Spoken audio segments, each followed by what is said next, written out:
성적은 늘 0점, 운동신경도 제로.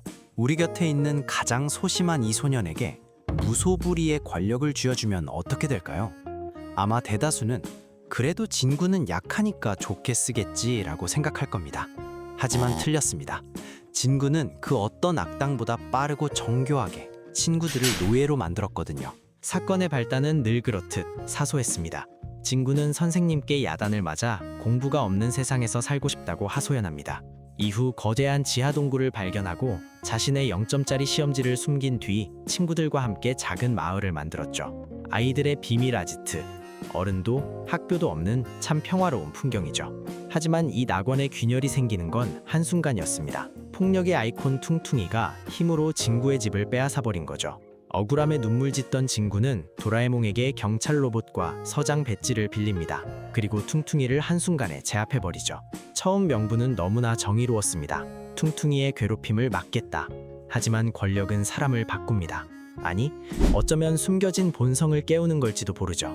권력의 뽕에 차버린 진구는 단순히 질서를 유지하는 데 만족하지 않습니다.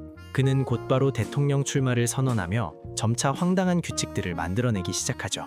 평화를 만들겠다는 선의가 나만 행복한 독재로 변질되는 데는 그리 오랜 시간이 걸리지 않았습니다. 여기서 정치 용어 하나만 짚고 넘어갈까요? 포퓰리즘. 쉽게 말해 복잡한 정책이나 미래의 비전 대신 대중의 당장 가려운 곳을 긁어주는 달콤한 약속으로 권력을 잡는 기술이죠. 자, 어떤 사람이 여러분의 동네에 나타나서 이렇게 선언한다고 상상해보세요. 오늘부터 우리 동네 모든 식당은 공짜입니다. 제가 다 결제하겠습니다. 당장 오늘 저녁 메뉴가 고민이던 사람들은 환호하겠죠. 하지만 알고 보니 그 사람은 여러분의 이름으로 몰래 고금리 사채를 빌려와서 뷔페를 차린 것이었습니다. 지금 당장 입안에서 살살 녹는 스테이크는 공짜처럼 느껴지겠지만 내일부터 여러분의 집 앞에는 이자 독촉장이 쌓이기 시작할 겁니다. 미래의 당신에게서 돈을 훔쳐와 오늘의 당신을 즐겁게 만드는 기만극이죠. 대통령이 된 진구가 가장 먼저 한 일은 전형적인 포퓰리스트 독재자의 행보였습니다. 그는 파격적인 경제 공약을 내걸죠. 매일매일을 일요일로 정하겠다. 그리고 전 국민에게 용돈 10만 원씩을 무조건 지급하겠다. 당장 내일 출근 안 해도 되고 국가가 내 생계를 책임져 준다는 말은 도파민을 자극합니다. 하지만 이때 도라에몽이 아주 근본적인 질문을 던지죠. 진구야, 그 많은 돈과 물건은 대체 어디서 나오니? 진구는 대답하지 못합니다. 사실 대답할 필요가 없었죠. 그에게 중요한 건 지속 가능한 경제가 아니라 지금 당장의 권력이었으니까요. 여기서 우리는 냉정한 진실을 마주해야 합니다. 세상에는 진짜 공짜가 없다는 사실. 국가가 재원도 없이 돈을 뿌리면 시장에 풀린 화폐 가치는 하락하고 물가는 폭등합니다. 겉으로는 복지라는 이름의 선물을 주는 척하지만 실상은 인플레이션이라는 이름의 가장 잔인한 세금을 징수하고 있는 겁니다. 부자들은 자산의 가치를 지키지만 현금에 의존하는 서민들만 가장 먼저 가난의 구렁텅이로 밀려나는 역설. 재원 대책 없이 공짜를 약속하며 미래를 갉아먹는 것이죠. 진구나라 역시 공짜의 마법은 그리 오래가지 않습니다. 모두가 일요일이라며 놀고 먹는데 대체 누가 숙제를 하고 누가 물건을 만들며 누가 밥을 차릴까요? 사회 시스템이 멈춘 그 순간 진구는 본색을 드러냅니다. 먼저 엘리트 영민이를 문화과학부 장관으로 임명하더니 다음과 같이 명령합니다. 앞으로는 네 숙제를 전 국민에게 공유해라. 하지만 영민이는 저항하죠. 숙제는 스스로 해야 의미가 있는 거야. 이건 공정하지 않아. 그러자 진구의 입에서 소름 돋는 논리가 튀어나옵니다. 다 같이 서로 도와주는 게 민주주의잖아. 거역하면 체포다.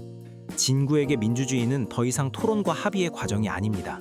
자신의 욕망을 정당화하기 위한 방패이자 소수의 정당한 권리를 짓밟기 위한 창일 뿐이죠. 놀이장관 비시리는 개인 소유인 장난감을 온종일 복제해야 했고 농산부 장관 도라에몽을 포함한 친구들은 쉴 틈 없이 농사를 지어 식량을 조달해야 했죠. 모두가 행복한 나라를 만들겠다더니 정작 국민들은 국가의 미래라는 거창한 구실 아래 개인의 삶을 저당 잡힌 채 톱니바퀴처럼 굴러갑니다. 그런데 이때 우리의 대통령 진구는 무엇을 하고 있었을까요? 그는 관저에서 낮잠을 자며 이렇게 말합니다. 이제 우리나라가 독립을 하면 난 왕처럼 살 거야. 진구의 공약은 처음부터 친구들의 환심을 사기 위한 미끼였을까요? 아니면 자신의 독단적인 행동을 누구도 거스르지 못하게 만드는 공권력의 독점이었을까요? 한때 남미의 보석이라 불렸던 베네수엘라의 비극을 떠올려 보겠습니다. 당시 우고 차베스 대통령은 막대한 석유 자본이라는 4차원 주머니를 믿고 무상복지 정책을 남발했습니다. 대중은 열광했고 그는 장기 집권에 성공했죠. 하지만 영원할 것 같던 지하나라의 마법은 주머니 주인 차베스가 사라지고 그의 후계자 마두로가 왕좌를 이어받으면서 비극으로 변질됩니다. 유가가 하락하면서 생산 시스템이 붕괴되자 연간 물가 상승률 약 6만 5천%에서 13만 %를 넘어서는 초인플레이션으로 돌아왔습니다. 화폐가 휴지 조각이 된 거죠. 문제는 그 다음입니다. 돈의 가치가 사라지자 정부는 민간 기업을 강제로 뺏고 노동자들을 국가의 통제 아래 몰아넣었습니다. 진구가 상생이라는 명분으로 친구들의 노동력을 강탈했듯 베네수엘라 정권도 국민을 위한다는 핑계로 개인의 재산과 자유를 짓밟았습니다. 실제로 베네수엘라 정권이 경제 실패로 지지율이 급락하자 특수부대를 동원해 시위대를 탄압하고 권력을 지켰던 것처럼 진구 역시 경찰 로봇을 풀어 친구들을 감시하는 수단으로 전락한 것과 정확히 일치하죠. 입으로는 서민의 대변인을 자처하지만 실제로는 정권의 안위를 위해 국민을 부품으로 부려먹는 내로남불식 정치. 진구의 평온한 낮잠과 친구들의 고된 땀방울은 포퓰리즘이 만든 낙원이 결국 도달하게 될 국가라는 이름의 거대한 감옥을 가장 적나라하게 보여주는 메타포입니다. 결국 참다 못한 친구들이 폭발합니다. 각자의 도구를 들고 진구가 세운 허상의 우상을 무너뜨리기 위해 달려들죠. 포퓰리즘 정권이 가장 두려워하는 것은 외부의 적이 아닙니다. 바로 현실이라는 중력이죠. 진구는 광장 한복판에 자신의 거대한 동상을 세우며 영원한 통치를 꿈꿨지만 이 우상은 기초공사도 없이 선동으로만 쌓아올린 탓에 스스로 비명을 지르며 무너져 내립니다.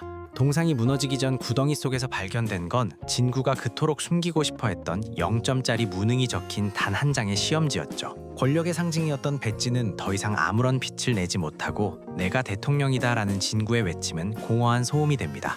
결국 엄마에게 호되게 야단을 맞으면서 끝이 나죠.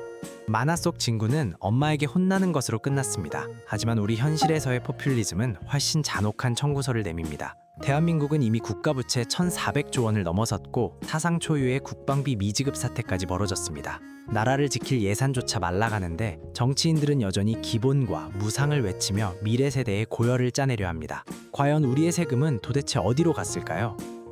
진구는 한 에피소드 만에 깨달았습니다. 그리고 베네수엘라는 약 15년이 걸렸습니다. 그렇다면 대한민국은 다를까요? 아니면 이미 그 길 위에 있는 걸까요?